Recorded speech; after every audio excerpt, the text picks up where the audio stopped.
Hello guys, അപ്പോൾ കുറേ നാളായിട്ട് ഒരു ലോങ് വീഡിയോ ചെയ്യണമെന്ന് ഭയങ്കരമായിട്ട് ആഗ്രഹം ഉണ്ടായിരുന്നു. And I thought this will be the right time. എൻ്റെ കമന്റ് സെക്ഷനിൽ അധികവും വരുന്ന ആൾക്കാർ +1കാരാണ്. അവരുടെ കമന്റ്സിൽ നിന്ന് എനിക്ക് മനസ്സിലായ ഒരു കാര്യം എന്താണെന്ന് വെച്ചാൽ they need to know what a +1 student can do. എന്തൊക്കെയാണ് അവർ പഠിക്കേണ്ടത്, എങ്ങനെയാണ് അവർ പഠിക്കേണ്ടത് എന്നതിനെക്കുറിച്ച് ആലോചിച്ച് അവർ ഭയങ്കര ടെൻസ്ഡ് ആണെന്ന് അവരുടെ കമന്റ്സ് വായിക്കുമ്പോൾ എനിക്ക് മനസ്സിലാവും. എൻ്റെ +1 ലൈഫിനെ കുറിച്ചിട്ടുള്ള വീഡിയോ എന്തുകൊണ്ട് ഞാൻ ഇട്ടിടാന്ന് ഞാൻ വിചാരിച്ചു. അപ്പോൾ പറഞ്ഞ പോലെ തന്നെ in this video I am going to tell you how my +1 life went. ഈ ഒരു വീഡിയോയിൽ എങ്ങനെയാണ് ഞാൻ എൻ്റെ +1 ലൈഫ് മാനേജ് ചെയ്തത്, എങ്ങനെയാണ് എൻ്റെ +1 ലൈഫ് ഉണ്ടായിരുന്നത്, എന്തായിരുന്നു സ്റ്റഡി റൂട്ടീൻ, എങ്ങനെയാണ് ഞാൻ പഠിച്ചത്, ആൻഡ് എങ്ങനെയാണ് എനിക്ക് +1 എക്സാമിൽ 500 ഔട്ട് ഓഫ് 550 കിട്ടിയതെന്നാണ്. ഏകദേശം എല്ലാവർക്കും ഉള്ളതുപോലെ തന്നെ 10ന്ന് +1 വരുന്ന സമയത്ത് എനിക്കും അത്ര പെട്ടെന്നൊന്നും അഡ്ജസ്റ്റ് ചെയ്യാൻ പറ്റിയിട്ടുണ്ടായിരുന്നില്ല. അതിന്റെ മെയിൻ റീസൺ എന്ന് പറയുന്നത് ഞാൻ പുതിയ സ്കൂളിലോട്ടേക്കായിരുന്നു പോയിട്ടുണ്ടായിരുന്നത്. And my all best friends were in other school. അതുകൊണ്ട് തന്നെ +1 ആദ്യമൊക്കെ ആ ഒരു സ്കൂളിൽ അഡ്ജസ്റ്റ് ചെയ്യാൻ വേണ്ടിയിട്ട് വളരെയധികം ബുദ്ധിമുട്ടിയിട്ടുണ്ടായിരുന്നു. ആൻഡ് മാത്രമല്ല പെട്ടെന്ന് കയറി വന്ന കുറേ സിലബസും അതേപോലെ തന്നെ ആ ഒരു റഷും എല്ലാം കൂടി ആയിട്ട് മൊത്തത്തിൽ നല്ല കൺഫ്യൂസ്ഡ് ആയിട്ടുണ്ടായിരുന്ന ആ ഒരു ട്രാൻസിഷൻ ആയിരുന്നു എനിക്ക് 10ന്ന് +1 ഉണ്ടായത്. ഞാനൊരു PCMB സ്റ്റുഡൻ്റ് ആണ്. Physics, chemistry, maths, biology and languages, these are my subjects. And ഈ ഒരു സ്ട്രീം ഞാൻ ചൂസ് ചെയ്യാനുള്ള കാരണം എന്താണെന്ന് വെച്ചാൽ ഐ ലവ് സയൻസ്. എൻ്റെ മുന്നത്തെ വീഡിയോയിൽ പറഞ്ഞ പോലെ തന്നെ ഫിസിക്സ് ആൻഡ് മാത്സ് ആയിരുന്നു എനിക്ക് ഏറ്റവും ഇഷ്ടമുണ്ടായിരുന്നത്. ആൻഡ് എനിക്ക് ഏറ്റവും ഇഷ്ടമുള്ള സബ്ജക്റ്റ് ബയോളജി, കെമിസ്ട്രിയാണ്. അപ്പോൾ ഈ ഒരു 4 സബ്ജക്ട്സ് ഒരു കോമ്പിനേഷനിൽ വന്ന സമയത്ത് എനിക്ക് എന്താ പറയുക, പോസിറ്റീവ് സൈഡും ഉണ്ടായിരുന്നു, നെഗറ്റീവ് സൈഡും ഉണ്ടായിരുന്നു. ആൻഡ് ബയോളജിക്ക് പകരം കമ്പ്യൂട്ടർ സയൻസ് എടുക്കണമെന്ന് എൻ്റെ മനസ്സിങ്ങനെ പറഞ്ഞുകൊണ്ടുണ്ടായിരുന്നു. ബട്ട് എന്തുകൊണ്ടോ ഞാൻ ബയോളജി ആയിരുന്നു എടുത്തത്. ആൻഡ് എൻ്റെ ജീവിതത്തിൽ റിഗ്രറ്റ് ചെയ്യുന്നുണ്ടോ എന്ന് ചോദിച്ചാൽ yes, I do regret. Because എനിക്ക് ഇൻട്രസ്റ്റ് ഇല്ലാത്തൊരു സബ്ജക്ട് എന്തിനാണ് ഞാൻ എടുത്തതെന്ന് എനിക്ക് തന്നെ അറിയില്ല. I do regret about it, but I do not complain. Because ഞാനായിട്ട് എടുത്ത തീരുമാനമാണ്. എനിക്ക് എന്നെ തന്നെ കുറ്റപ്പെടുത്താൻ വേണ്ടിയിട്ട് അത്രയ്ക്ക് വലിയ ഇഷ്ടമല്ല. ബയോളജി എന്ന് പറഞ്ഞ സബ്ജക്ട് ഞാൻ ചൂസ് ചെയ്തു. സോ അത് പഠിക്കേണ്ടത് എൻ്റെ ഉത്തരവാദിത്വമാണ്. +1 എന്ന് ഞാൻ ട്യൂഷൻ പോയിട്ടുണ്ടായിരുന്നില്ല. ആൻഡ് ട്യൂഷൻ എന്ന് പറഞ്ഞ സംഭവം എനിക്കൊട്ടും പറ്റാത്തൊരു സംഭവമാണ്. I decided to self study. എൻ്റെ സ്കൂളിൽ നല്ല ക്ലാസ് ആയിരുന്നു എടുത്തുകൊണ്ടുണ്ടായിരുന്നത്. ടീച്ചേഴ്സൊക്കെ അത്യാവശ്യം മനസ്സിലാവുന്ന രീതിയിലായിരുന്നു എല്ലാം എടുത്തിട്ടുണ്ടായിരുന്നത്. അതുകൊണ്ട് തന്നെ ട്യൂഷന് പോകേണ്ട ഒരു അവസ്ഥ ഉണ്ടായിട്ടില്ല. സ്കൂളിൽ നിന്ന് ക്ലാസ് കേട്ടു, വീട്ടിൽ നിന്ന് നോട്ട് റിവൈസ് ചെയ്തു, അങ്ങനെയൊക്കെയാണ് ഞാൻ പഠിച്ചത്. മെയിൻലി സ്കൂളിലത്തെ ക്ലാസ് പ്ലസ് സെൽഫ് സ്റ്റഡി ആയിരുന്നു. ആൻഡ് ഓൾസോ യൂട്യൂബ് ക്ലാസ്സസ് എന്ന് പറയുമ്പോൾ എക്സാമിനറും സൈലവും എയ്ഗൺ എജിപോട്ട് എല്ലാ ക്ലാസ്സിൻ്റെയും ഞാൻ നോക്കാറുണ്ടായിരുന്നു. ഓരോ സബ്ജക്റ്റിന് ഓരോന്ന് വീതമായിരുന്നു എനിക്ക് ചാനൽസ്. ഫിസിക്സിന് ഇപ്പോൾ പറയുകയാണെങ്കിൽ എക്സാമിനറിൻ്റെ ക്ലാസ് മാത്രമേ എനിക്ക് ദഹിക്കുള്ളൂ. ആൻഡ് മാത്സിന് പറയുകയാണെങ്കിൽ എയ്ഗൺ ആൻഡ് സൈലം, ഹിന്ദി എക്സാമിനറിൻ്റെതും ഇംഗ്ലീഷ് എജിപോട്ടിൻ്റെതുമാണ് ഞാൻ കാണാറ്. കെമിസ്ട്രിയുടെ കാര്യം പറയുകയാണെങ്കിൽ ഞാൻ സൈലായിരുന്നു കണ്ടുകൊണ്ടുണ്ടായിരുന്നത്. ബട്ട് ജസീൽ സാർ വന്നതിന് ശേഷം ഞാൻ ജസീൽ സാറിൻ്റെ ഭയങ്കര ഫാനായി. എക്സാമിനറിൻ്റെ കെമിസ്ട്രി ജസീൽ സാർ എടുക്കുന്ന അടിപൊളിയായിട്ട് എനിക്ക് മനസ്സിലാവാൻ തുടങ്ങി. ബോട്ടണി സുവോളജിയും ഐ പ്രിഫർ എക്സാമിനർ. എക്സാംസിന് നല്ല മാർക്ക് സ്കോർ ചെയ്യുക എന്നുള്ളത് എല്ലാവരും ഒരു ആഗ്രഹമായിരിക്കും. എൻ്റെ ഒരു അഭിപ്രായത്തിൽ എല്ലാ എക്സാംസിലും നല്ല സ്കോർ കിട്ടണമെന്ന് അത്ര വലിയ നിർബന്ധമൊന്നുമില്ല. ആൻഡ് ചെറിയ എക്സാംസിൽ മാർക്ക് കുറഞ്ഞാലും അതൊരു കാര്യമല്ല. എനിക്ക് മിഡ് ടേം എക്സാംസിലും ക്രിസ്മസ് എക്സാംസിലും വളരെയധികം മാർക്ക് കുറവായിരുന്നു. സിലബസ് കൂട്ടി വെച്ചതും അതേപോലെ തന്നെ തലേദിവസം പഠിക്കാൻ സ്റ്റാർട്ട് ചെയ്തതൊക്കെയാണ് അത് കുറയാനുള്ള കാരണം. അത് വിട്ടേക്ക്. ബട്ട് സ്റ്റിൽ എല്ലാ എക്സാമിനും നമ്മൾ നല്ല മാർക്ക് മേടിക്കണമെന്ന് എവിടെയും പറഞ്ഞു വെച്ചിട്ടില്ല. You should score less in exams എന്നും പറഞ്ഞ് എല്ലാത്തിനും കുറക്കണം എന്നല്ല ഞാൻ ഉദ്ദേശിച്ചത്. ഞാൻ പറഞ്ഞത് മനസ്സിലായിട്ടുണ്ടാവുമെന്ന് വിചാരിക്കുന്നു. എല്ലാ എക്സാമിനൊന്നും ഫുൾ മാർക്ക് കിട്ടിയിട്ടെങ്കിൽ ഒരു കുഴപ്പമില്ല. മോസ്റ്റ്ലി ഞാൻ പഠിക്കുന്നത് ആരുമില്ലാത്ത സമയത്തായിരിക്കും. മേ ബി രാത്രിയിലാകും, മേ ബി രാവിലെ ആയിരിക്കും. കുറേ കാലം എനിക്ക് എന്നിൽ തന്നെ ഉണ്ടായ ഒരു ഡൗട്ടാണ്, ഞാനൊരു ഏർലി ബേർഡ് ആണോ അതോ നൈറ്റ് ഔൾ ആണോ. കാരണം എനിക്ക് ചില സമയത്ത് രാത്രി എണീച്ച് പഠിക്കാനായിരിക്കും ഇഷ്ടം, ചില സമയത്ത് രാവിലെ എണീച്ച് പഠിക്കാനായിരിക്കും ഇഷ്ടം. ആൻഡ് കുറേ കാലത്ത് റിസർച്ചിന് ശേഷം എനിക്ക് മനസ്സിലായി എനിക്ക് ആരില്ലാത്തപ്പോൾ പഠിക്കാനാണ് ഇഷ്ടം. ഡിസ്ട്രാക്ഷൻസ് ഒന്നും ഇല്ലാത്ത സമയത്ത് I would be more focused. And ആ സമയത്തായിരിക്കും ഞാൻ ഏറ്റവും കൂടുതൽ പ്രൊഡക്റ്റീവ് ആയിട്ടുണ്ടാവുക. ആൻഡ് നിങ്ങൾക്ക് പറ്റിയൊരു സമയം കണ്ടുപിടിച്ച് പഠിക്കുന്നതായിരിക്കും നല്ലത്.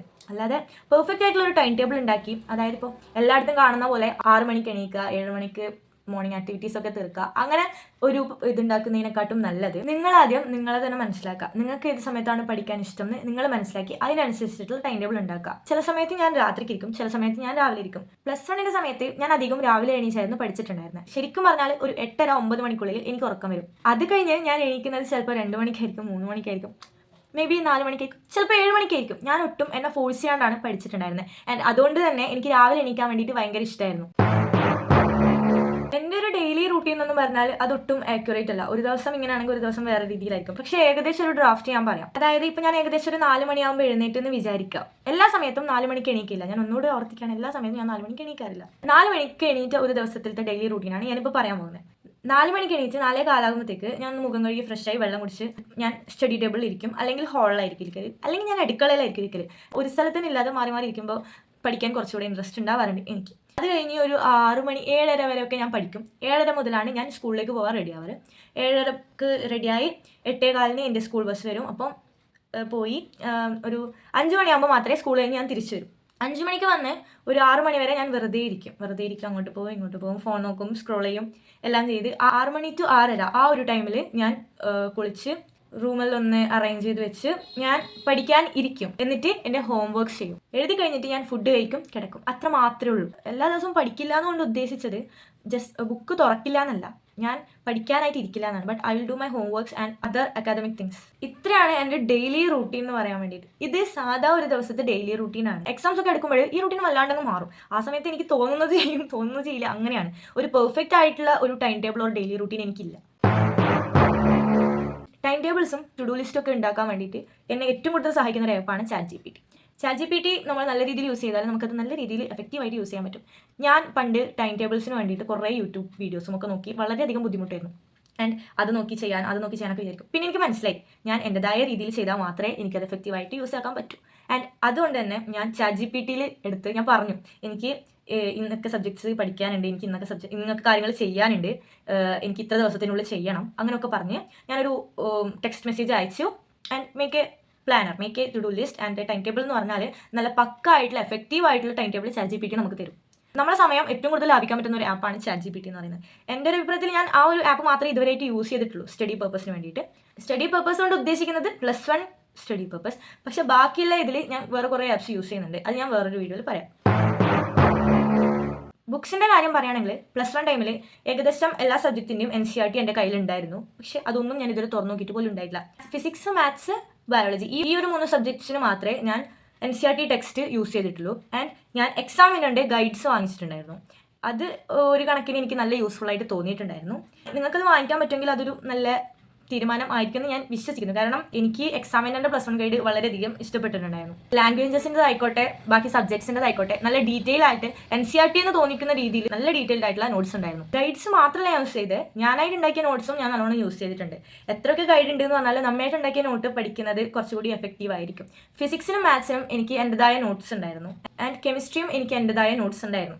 നിങ്ങൾക്ക് നിങ്ങളുടേതായ നോട്ട്സ് ഉണ്ടാക്കാൻ പറ്റുന്നുണ്ടെങ്കിൽ that would be a great idea and that would be easy four.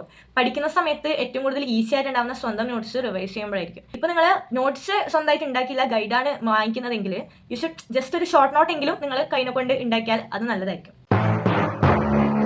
Not മേക്കിങ്ങിനെ കുറിച്ച് പറയുകയാണെങ്കിൽ എൻ്റെ നോട്ട് മേക്കിംഗ് ഒക്കെ വളരെയധികം ചെറുതാണ്. ഞാനിങ്ങനെ വാരി വലിച്ച് എഴുതുന്ന ടൈപ്പല്ല. അതുകൊണ്ട് തന്നെ ചില പോയിന്റ്സ് ഒക്കെ വിട്ടു പോകാറുണ്ട്. നോട്ട് പ്രിപ്പയർ ചെയ്യുന്ന സമയത്ത് വളരെയധികം ശ്രദ്ധിച്ചു വേണം പ്രിപ്പയർ ചെയ്യാൻ വേണ്ടിയിട്ട്. എല്ലാ പോയിന്റ്സും ഉൾപ്പെടുത്തിയിട്ടുണ്ടോ എന്ന് വളരെയധികം ശ്രദ്ധിക്കണം. And make it short.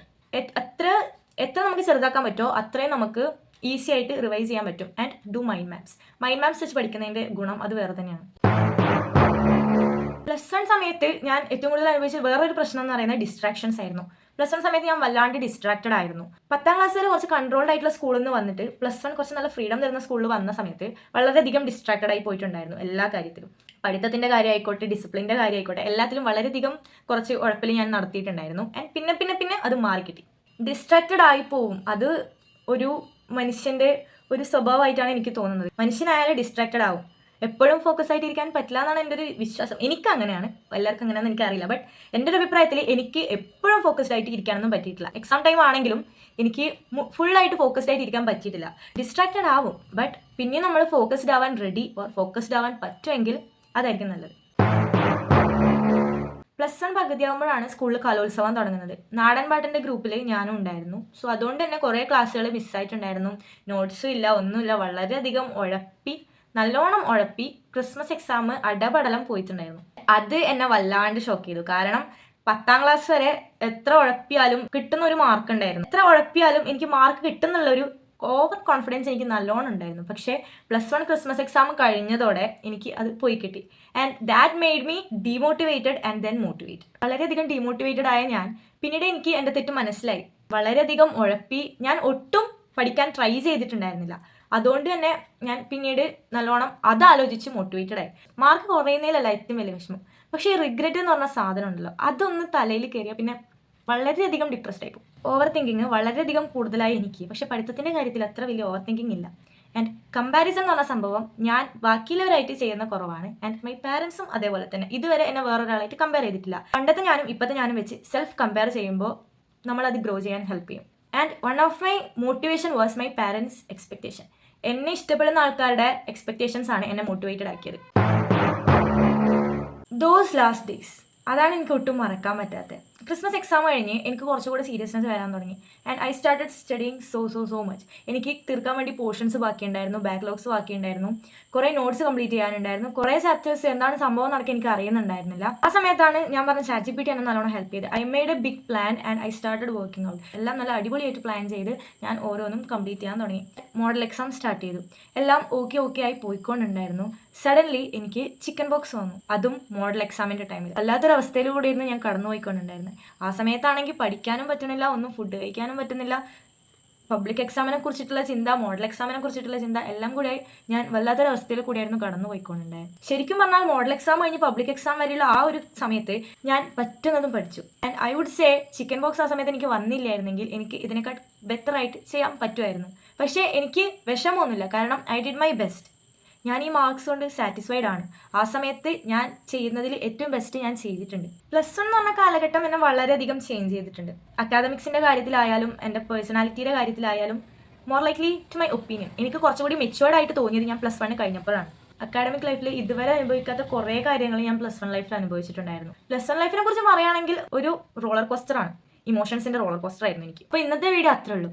ഈ ഒരു വീഡിയോയിൽ ഞാൻ ജസ്റ്റ് എൻ്റെ +1 ലൈഫിനെ കുറിച്ചിട്ടായിരുന്നു പറഞ്ഞത്. Stay motivated, trust yourself and make it happen. By.